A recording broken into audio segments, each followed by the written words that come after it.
اعوذ باللہ من الشیطان اللعین الرجیم بسم اللہ الرحمن الرحیم۔ سامعین و ناظرین، آج ہم سورہ مبارکہ الطور کی فیوز و برکات، فضائل، اہمیت اور عملیات کو بیان کریں گے۔ یہ مکی سورہ ہے، مکہ میں نازل ہوا اور بسم اللہ الرحمن الرحیم کو ملا کے تقریباً 50 آیات پہ مشتمل ہے۔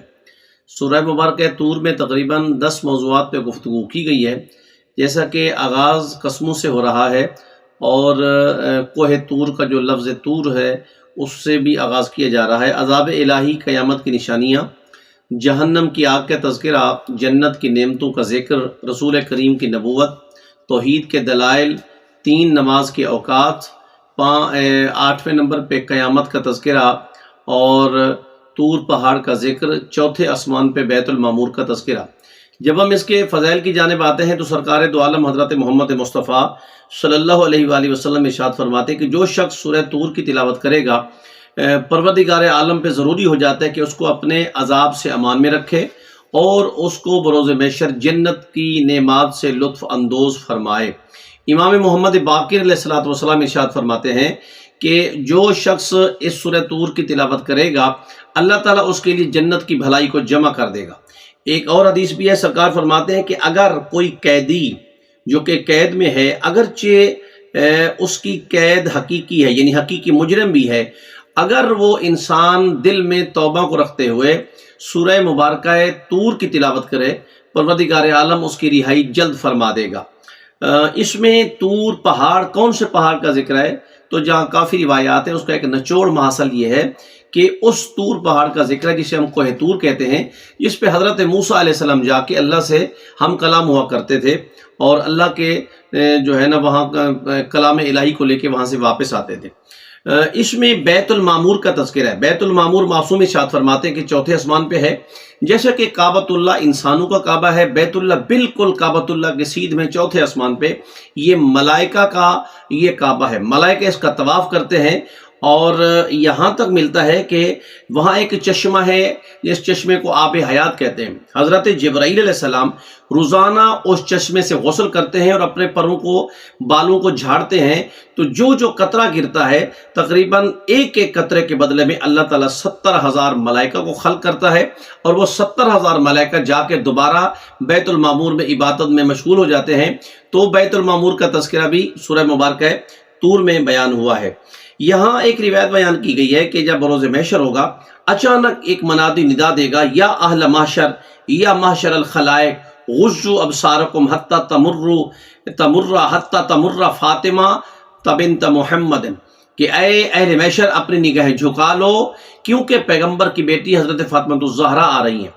یہاں ایک جملہ فضائل کی مد میں ہے، ایک جملہ مصائب کی مد میں ہے کہ دائیں بائیں حوران جنت ہوں گی اور بی بی کے چاروں طرف جو ہے جنت کی حوریں طواف کر رہی ہیں اور وہاں کستوری اور عنبر کی خوشبو صورتحال ہوگی اور وہاں بی بی اللہ کی بارگاہ میں آئے گی تو انتہائی شان و شوکت سے آئے گی۔ لوگ پوچھیں گے کون آ رہی ہے؟ کہا جائے گا کہ رسول خدا کی دختر حضرت فاطمہ الزہرا سلام اللہ علیہ آ رہی ہیں۔ ایک روایت تو یہ ہے کہ فضائل کی مد میں، دوسری روایت مصائب کی مد میں ہے کہ بی بی جب آ رہی ہوں گی تو حکم ہوگا کہ اہل محشر اپنی نگاہیں جھکا لو، رسول کی بیٹی جناب زہرا آ رہی ہیں۔ اچانک حکم خدا ہوگا، اے میرا مصطفیٰ آپ بھی اپنی نگاہیں جھکائیں۔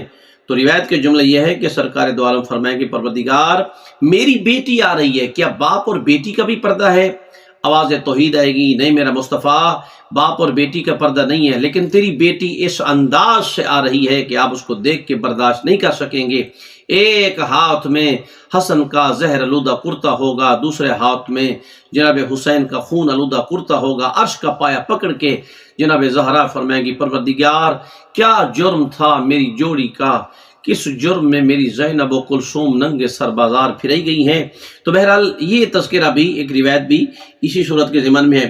امام جعفر صادق علیہ السلام فرماتے ہیں کہ پروردگار عالم نے مولا حسین علیہ السلام کو چند چیزیں انفرادی عطا فرمائی ہیں، ان کے صبر کے صدقے میں، شہادت کے صدقے میں۔ ایک، ان کی اولاد میں اللہ نے امامت رکھی ہے، مولا حسین کی نسل سے اللہ نے 9 امام دنیا میں خلق فرمائے۔ نمبر دوم، اللہ تعالیٰ نے مولا حسین کی تربت میں شفا رکھی ہے۔ دنیا کی مٹی کو خاک شفا نہیں کہتے، لیکن حسین کی قبر کی مٹی کو خاک شفا کہتے ہیں، یا حسین کی جاگیر کو جو کربلا معلیٰ میں ہے، جو 16 مربع میل کا رقبہ مولا حسین نے خریدا ہے، اسے ہم خاک شفا کہتے ہیں۔ تو اللہ نے مولا حسین کی تربت میں شفا رکھی ہے۔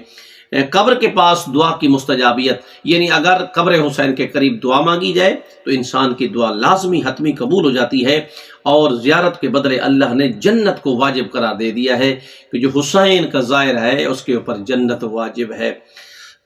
آخر میں اوقات نماز کو ہم ذکر کریں گے، آیت نمبر 49 میں اور آیت نمبر 50 میں جہاں ذکر ہے وَسَبِّحْ بِحَمْدِ رَبِّكَ حِينَ تَقُومُ وَمِنَ اللَّيْلِ فَسَبِّحْهُ وَأَدْبَارَ النُّجُومِ میں نماز کے 3 اوقات بیان ہوئے ہیں۔ صاحبان ایمان، یہ قرآن کریم میں ایک جگہ نہیں، تقریباً 3 مقامات پہ سورہ کاف میں بھی بیان ہوئے ہیں، اور ایک اور سورہ میں بھی، اور سورہ مبارکہ طور میں بھی۔ نمازیں 5 ہیں، نماز فجر، ظہر، عصر، مغرب، عشاء، مگر اس کے جو اوقات ہیں وہ ٹوٹل 5 اوقات نمازیں ہیں۔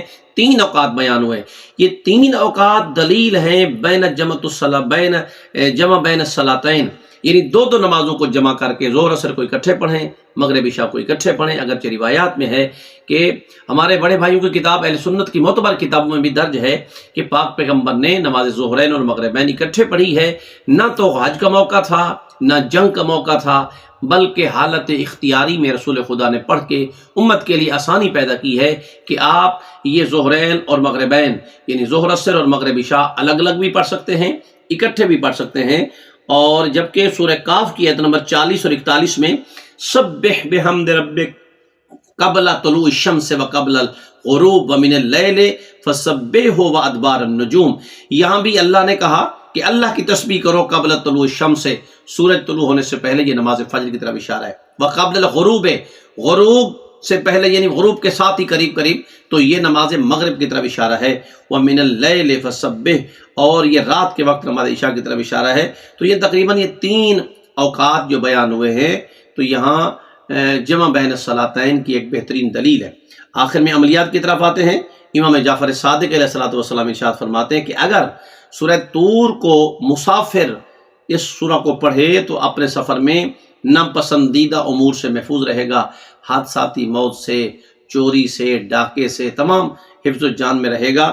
نمبر 2، اگر بچھو کے کاٹو، اگر کسی انسان کو کوئی بچھو کاٹ جاتا ہے، پانی لیں، پانی کے اوپر سورہ طور کو دم کریں، وہ پانی چھڑکیں اور اسے پلائیں، تو پروردگار عالم اسے شفا عطا فرما دیتا ہے۔